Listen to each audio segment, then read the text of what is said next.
Ibu. Terima kasih Bu. Assalamualaikum warahmatullahi wabarakatuh. Perkenalkan, saya Tri Kristianti, Kepala Sekolah dari SD Negeri 1 Tambak Mulyo. Saya disini mengucapkan terima kasih sekali bahwa di SD Negeri 1 Tambak Mulyo ini ada cara yang mengikuti pendidikan di mana sehingga nanti bisa berdampak positif bagi SD Negeri 1 Tambak Mulyo ini. Terima kasih Ibu. Nah, saya ingin menanyakan selama ini bagaimana cara Ibu mengidentifikasi kasus-kasus yang merupakan dilema etika atau juga moral. Oke, dalam kasus-kasus apakah ini termasuk dilema etika maupun dilema moral itu dimana kalau yang dilema etika itu kita itu dihadapkan pada suatu kasus kita harus memilih apakah di antara dua pilihan, yaitu bahwa kasus itu ternyata yang satu itu benar dan yang satunya juga benar. Jadi kita harus memilih di antara sebelum membuat keputusan kita harus memilih kalau yang dilema etika itu antara yang benar dan yang benar.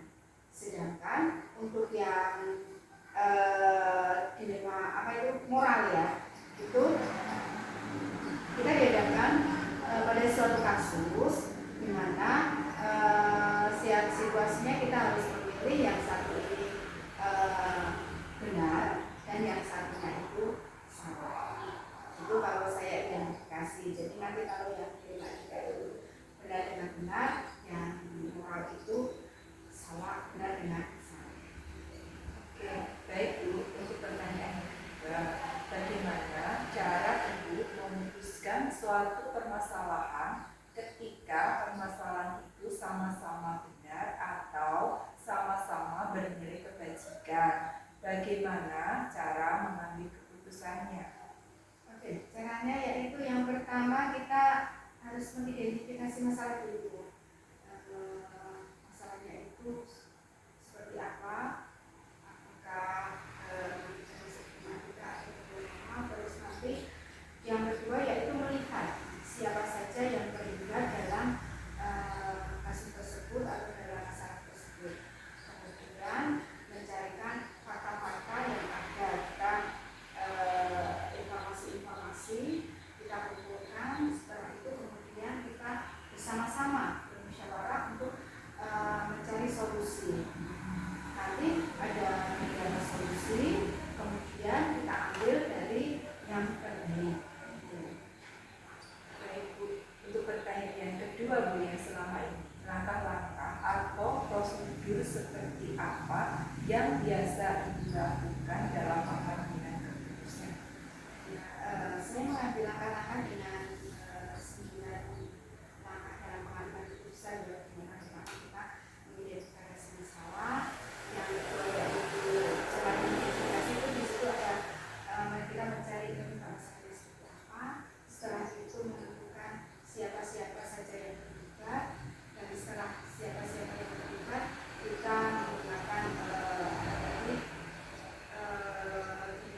etika benar dan benar ataupun benar dan salah. Setelah kita lihat seperti itu, terus kita bersama-sama mencari solusi, kita membuat keputusan. Setelah membuat keputusan, terus kita refleksikan apakah keputusan itu sudah benar. Nah Bu, dari cara-cara tersebut adalah cara yang paling efektif yang menurut Ibu bisa digunakan untuk menyelesaikan sebuah masalah. Menurut saya cara yang paling efektif itu adalah dengan bermusyawarah, ya. Dalam pengambilan ketika kita mempunyai kasus tersebut, kita kemudian mengidentifikasi apakah masalah tersebut misalnya antara murid dengan murid, terus antara murid dengan guru, ataupun antara tenaga pendidik dengan kepala sekolah dan lain sebagainya. Nah, kemudian kita cari alasannya kenapa kok bisa masalah itu ada. Terus kita cari info tadi seperti itu.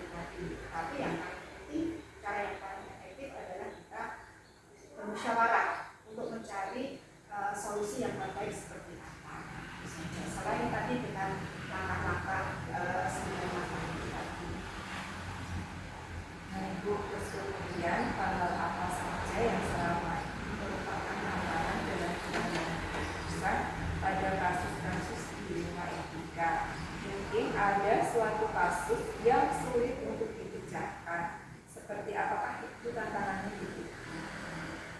Menurut saya tantangan itu yang saya lihat itu ketika kita membuat suatu kebijakan dan suatu keputusan di mana seperti ini, kita harus melakukan perubahan-perubahan ya.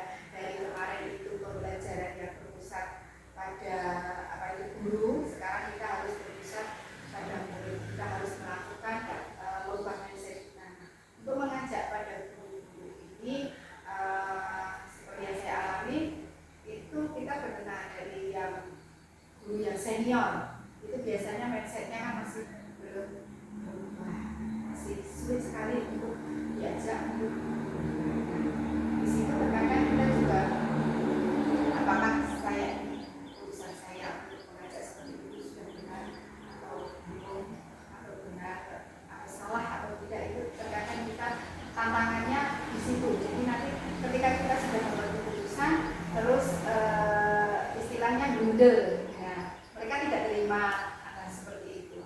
Itu tantangan yang paling sulit sekali, bagaimana cara kita agar keputusan ini itu kita bisa diterima oleh semuanya. Dalam kasus tersebut, apakah itu mempunyai jadwal untuk menyelesaikan kasus tersebut ataupun langsung menyelesaikan kasus tersebut? Untuk saya tidak punya jadwal ya. Kita itu kalau kasus itu bisa disiapkan. Jadi kalau ada kasus ya kita harus langsung selesaikan pada saat itu juga. Jadi itu tidak berlarut-larut. Dan di situ ketika ada kasus di Lembaga itu kita akan berusaha untuk menyelesaikannya. Semakin cepat penyelesaian masalahnya itu juga semakin baik bagi kelembagaan ataupun bagi sekolah sendiri, maupun bagi yang mempunyai kasus sendiri juga dia tidak akan seperti ini, hatinya juga tidak akan biar semuanya legowo. Jadi bagaimana bisa jadi langsung diselesaikan ya, biar tidak berlarut-larut. Kemudian selama ini adakah faktor-faktor yang mempermudah atau membantu ibu dalam menyelesaikan kasus yang terjadi selama ini? Yang sangat membantu itu adalah kolaborasi. Jadi kita itu harus berkolaborasi dengan guru maupun dengan orang tua. Dilihat dari kasusnya dulu. Kalau misalnya cukup diselesaikan tanpa bantuan orang tua atau tanpa bantuan wali murid, itu kita selesaikan. Tapi kalau memang harus dengan bantuan murid ataupun dengan bantuan dari atasan kita, itu kita memerlukan kolaborasi dan kerjasama. Jadi ada faktor-faktor seperti itu biasanya sering dilakukan. Dari semua yang disampaikan tadi, adakah pembelajaran yang bisa diambil dari cara itu untuk menyelesaikan masalah kasus tersebut? Pembelajaran yang saya peroleh itu yaitu bahwa setiap keputusan itu apapun permasalahannya itu harus berdasarkan dari nilai kebajikan dan harus berpihak pada murid, sehingga dari hasil keputusan tersebut berdampak positif bagi lingkungan sekolah. Jadi intinya kita harus mengedepankan nilai-nilai kebajikan. Terima kasih Ibu sudah menyediakan waktu untuk wawancara hari ini. Selamat bertugas Ibu. Terima kasih. Sama-sama Ibu Bulan dan semoga lancar.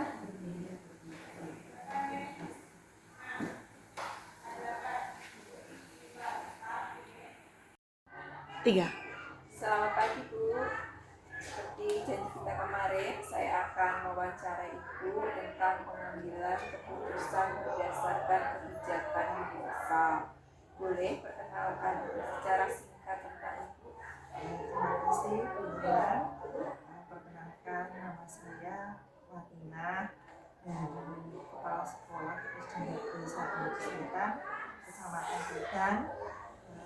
Sungguh sangat luar biasa Bulan sudah bisa menjadi peserta CPP untuk kedepannya. Semoga nanti bisa berjalan lancar dan lulus.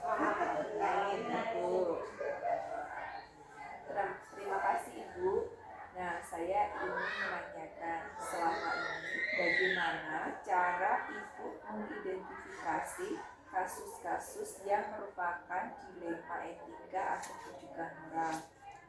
Kalau dilema etika itu kasus di mana kita dihadapkan pada dua pilihan, ya, yang satu bernilai benar dan yang satunya juga bernilai benar. Nah, sedangkan rujukan moral itu di mana kita dihadapkan pada kasus yang satu bernilai benar dan yang satu bernilai salah gitu. Jadi ada di titik hadapan kasusnya, ada benar dan benar, kalau rujukan moral benar dan salah. Titiknya pada itu. Baik Bu, untuk pertanyaan yang kedua, bagaimana cara Ibu memutuskan suatu permasalahan ketika permasalahan itu sama-sama benar atau sama-sama bernilai kebajikan? Bagaimana cara mengambil keputusannya?